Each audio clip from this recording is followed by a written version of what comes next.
Tuhan, aku rindu semua orang percaya padamu. Sebab hanya Engkau juru selamat, sebab hanya Engkau penebus dosa, agar semua orang menjadi tahu hidup dalam damai sejahtera-Mu, agar semua orang tidak binasa, dapat masuk kerajaan surga.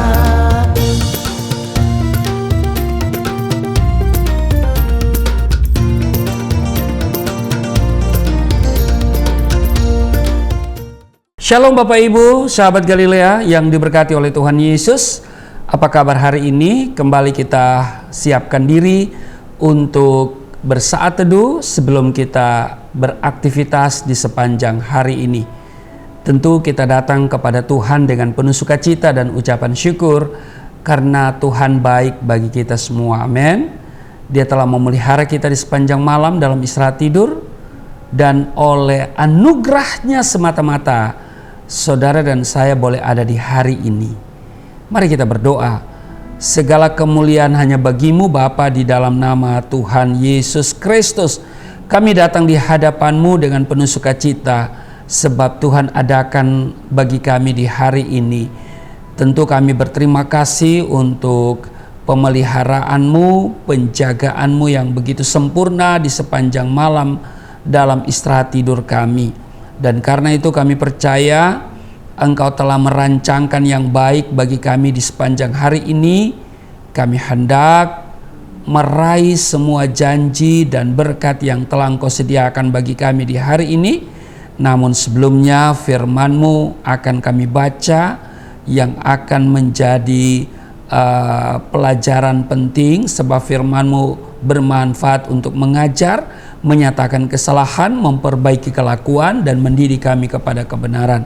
Sebab itu urapi kami semua, buka hati pikiran kami. Kami tolak setiap hal yang merampas perhatian konsentrasi kami di dalam nama Tuhan Yesus. Urapi juga hamba-Mu yang tidak ada apa-apanya. Di dalam nama Tuhan Yesus, haleluya, amin. Saudara, kita akan melihat di dalam Yohanes pasalnya yang ke-21 pada ayat 15 sampai dengan ayatnya yang ke-19. Gembalakanlah domba-dombaku, demikian Lembaga Alkitab Indonesia memberi judul. Sesudah sarapan, Yesus berkata kepada Simon Petrus, "Simon, anak Yohanes, apakah engkau mengasihi aku lebih daripada mereka ini?" Jawab Petrus kepadanya, "Benar Tuhan, engkau tahu bahwa aku mengasihi engkau." Kata Yesus kepadanya, "Gembalakanlah domba-dombaku." Ayat 16, kata Yesus pula kepadanya untuk kedua kalinya, "Simon, anak Yohanes, apakah engkau mengasihi aku?" Jawab Petrus kepadanya, "Benar Tuhan, engkau tahu bahwa aku mengasihi engkau." Kata Yesus kepadanya, "Gembalakanlah domba-dombaku." Ayat 17, kata Yesus kepadanya untuk ketiga kalinya, "Simon, anak Yohanes, apakah engkau mengasihi aku?" Maka sedih hati Petrus karena Yesus berkata untuk ketiga kalinya, "Apakah engkau mengasihi aku?" Dan ia berkata kepadanya, "Tuhan, engkau tahu segala sesuatu. Engkau tahu bahwa aku mengasihi engkau." Kata Yesus kepadanya, "Gembalakanlah domba-dombaku." Ayat 18, "Aku berkata kepadamu, sesungguhnya ketika engkau masih muda, engkau mengikat pinggangmu sendiri, dan engkau berjalan kemana saja kau kehendaki. Tetapi jika engkau sudah menjadi tua, engkau akan mengulurkan tanganmu, dan orang lain akan mengikat engkau dan membawa engkau ke tempat yang tidak kau kehendaki." Ayat 19, dan hal itu dikatakannya untuk menyatakan bagaimana Petrus akan mati dan memuliakan Allah. Sesudah mengatakan demikian, ia berkata kepada Petrus, "Ikutlah aku." Bapak Ibu, di ayatnya yang ke-15 ya dikatakan, "Simon, anak Yohanes, apakah engkau mengasihi aku lebih daripada mereka ini?" Ya, demikian pernyataan daripada Yesus Kristus, ya kan? Simon, anak Yohanes, ya kan? "Apakah engkau mengasihi aku lebih daripada mereka ini?" Nah, Petrus atau Simon Petrus, ya, dikenal dengan Simon Petrus, adalah satu dari 3 murid, ya, 3 murid Yesus Kristus yang sering bersama-sama dengan gurunya. Ya, dimanapun Yesus melayani, ketiga orang itu selalu turut serta. Ya. Selain Petrus ada Yakobus dan juga Yohanes yang dikenal begitu dekat dengan sang guru. Ya. Jadi Petrus, kemudian Yakobus dan juga Yohanes. Nah, contohnya saat Yesus membangkitkan anak Yairus, mereka ada bersama-sama dengan dia. Juga ketika Yesus dimuliakan di atas bukit, ketiga orang itu, ya, yaitu Petrus, Yakobus dan Yohanes juga turut menyaksikan momen tersebut. Meskipun demikian, Petrus pernah mengkhianati Yesus. Walaupun ia berkata, "Sekalipun aku harus mati bersama-sama engkau, aku takkan menyangkal engkau." Ini luar biasa loh. Ya kan? Aku takkan menyangkal engkau. Itu di Matius, ya. Kalau kita lihat di Matius pasalnya yang ke-26, ya, pada ayatnya yang ke-35 bagian A, kata Petrus kepadanya, "Sekalipun aku harus mati bersama-sama engkau, aku takkan menyangkal engkau." Ini luar biasa, ya.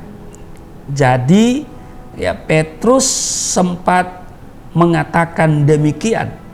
Tetapi apa yang diperbuat Petrus berbeda dengan apa yang pernah dia ucapkan. Pada waktu ayam berkokok, Petrus telah menyangkal Yesus 3 kali. Dan ketika Yesus harus disalibkan, ketiga orang itu, yaitu Petrus, Yakobus dan Yohanes, kembali kepada kehidupan lamanya sebelum mereka dipanggil menjadi murid Yesus, yaitu sebagai nelayan. Bapak Ibu sahabat Galilea yang diberkati oleh Tuhan Yesus, memang tidak mudah memiliki yang namanya integritas. Karena integritas berbicara tentang kesetiaan, berbicara tentang komitmen dan totalitas secara keseluruhan. Apa yang kita ucapkan, itulah yang seharusnya kita lakukan. Jadi integritas itu adalah bersatunya antara ucapan dan perbuatan. Nah, sebagai anak-anak Allah, kita dituntut menjadi orang-orang yang memiliki integritas. Bila kita berkata, "Aku mengasihi Tuhan," atau "Tuhan adalah yang utama dalam hidupku," maka dengar baik, kita harus membuktikannya dengan tindakan. Tidak cukup hanya sebuah pengakuan. Semua orang juga bisa berkata seperti itu, ya kan? Tetapi harus diikuti, dibuktikan dengan sebuah tindakan.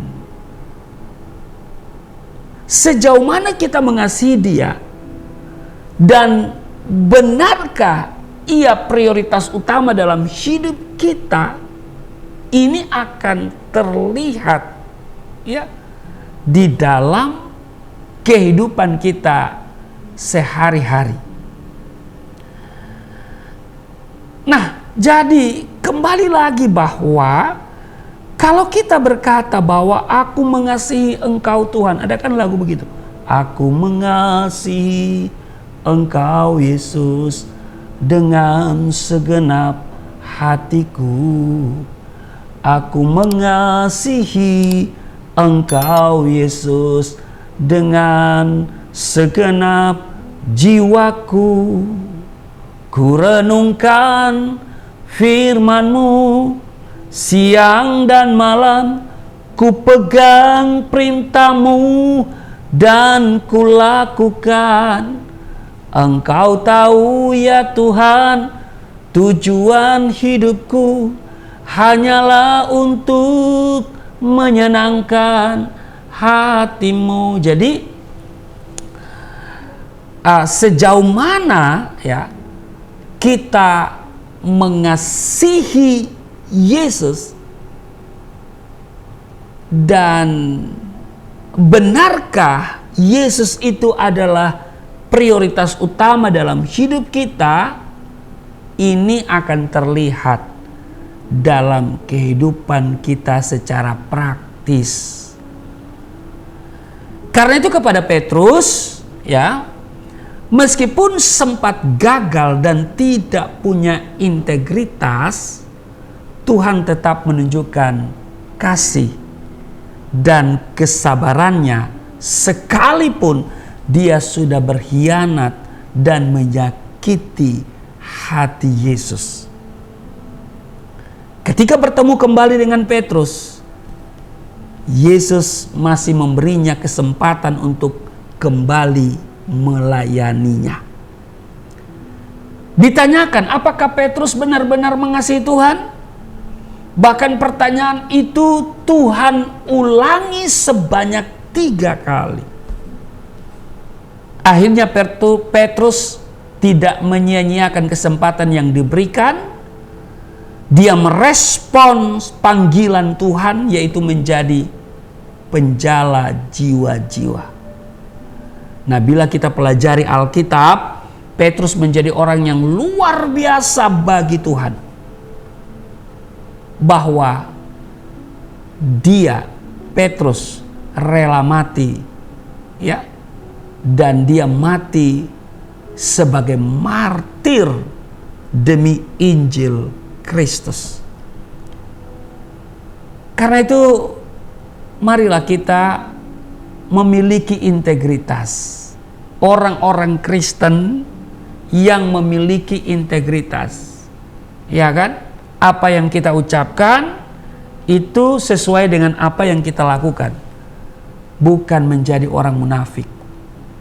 Kalau orang munafik itu hanya ucapan doang, tapi tindakannya nggak ada. Nah, karena itu milikilah integritas sebagai anak-anak Allah, orang-orang percaya. Kita bukan hanya pinter ngomong, ya kan? Tetapi juga kita pinter dalam melakukan apa yang kita omongin itu.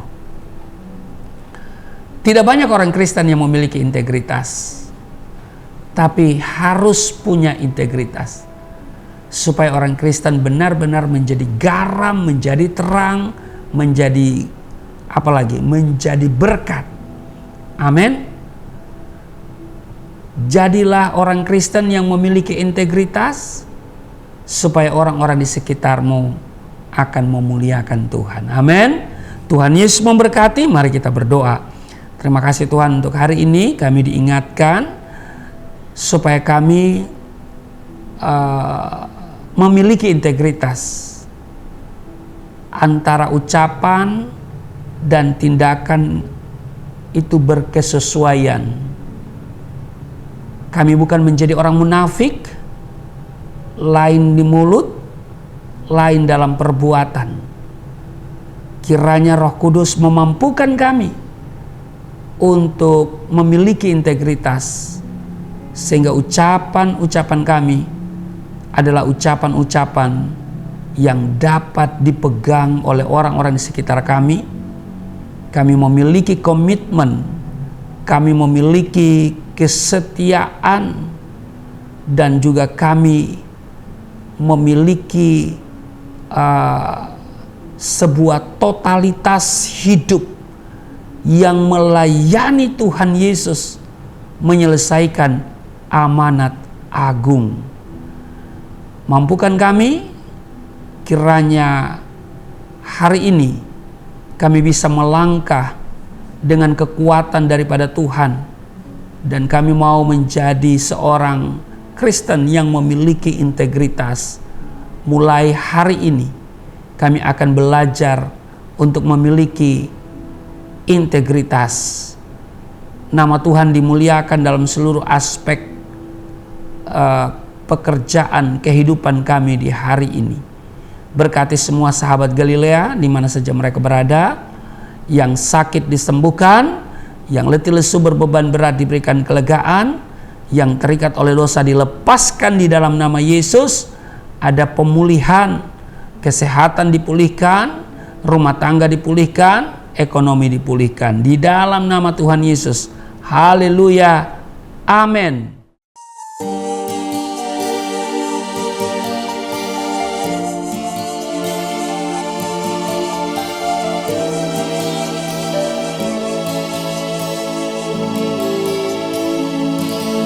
Bapa kami yang di surga, dimuliakanlah nama-Mu. Datanglah kerajaan, jadilah kehendak-Mu di bumi seperti di surga.